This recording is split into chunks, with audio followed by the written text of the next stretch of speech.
I just want to kiss my boy, bro. Come on. Just let me kiss my boy. Get back in the car. All right, come on, come on. Come on.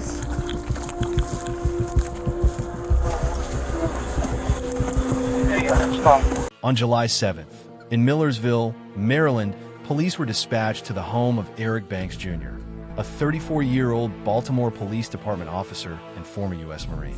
His wife, Latrice, had called police saying her 15-year-old son, Dason, was missing. At first, nothing seemed out of place. Eric answered the door calmly.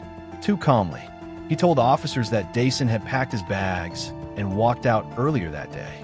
Claimed the boy had chosen to leave with his mother after a court order forced the family to separate.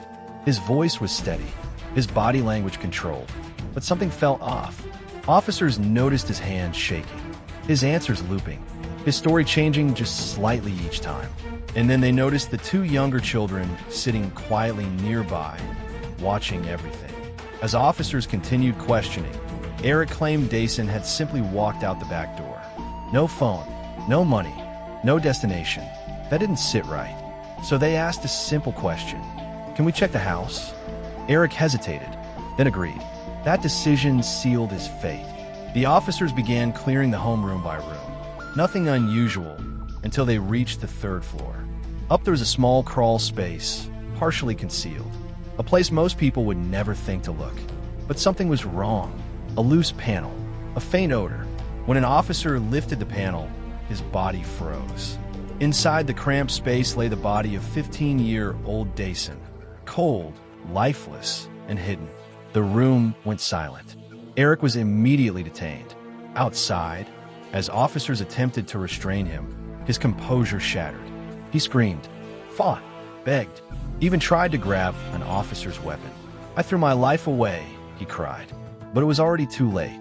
Paramedics attempted life-saving measures, but Dason was already gone. The autopsy later revealed the truth Eric tried to bury. Dason died from asphyxiation. He had been strangled. Inside the home, investigators noticed disturbing details, bruising, signs of a struggle, and evidence of a desperate attempt to clean the scene. But the most chilling testimony came not from the forensics.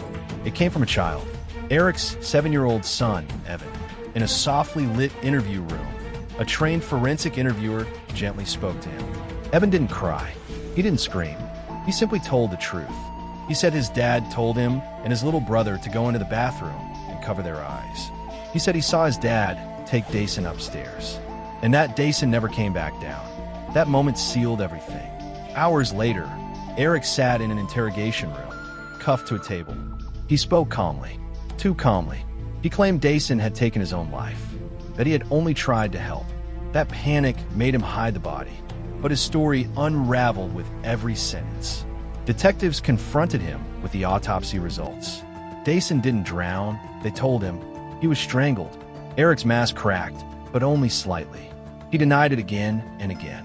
No tears, no grief, only fear of consequences. He spoke like a man trying to outsmart the truth rather than face it.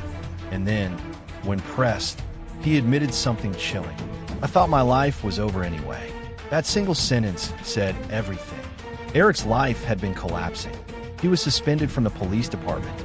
His marriage was falling apart. He was losing his children, and control, the thing he valued most, was slipping away. Dason wasn't just leaving the house. To Eric, he was leaving him. And in that moment, something snapped. Eric Banks Jr. was charged with second-degree murder, child abuse resulting in death, attempting to disarm a police officer. Faced with overwhelming evidence, he took a plea deal. In October 2022, he was sentenced to 42 years in prison. He'll be eligible for release in 2064. Long after the childhoods he destroyed are gone forever. Dason was described by teachers as gentle, kind, soft-spoken, a boy who loved games and water and laughter. He trusted the one person who was supposed to protect him, and that trust cost him his life. This wasn't a crime of rage in the streets. It was a tragedy behind closed doors. A reminder that monsters don't always look like monsters. Sometimes, they wear badges, they wear uniforms, and they call themselves Dad.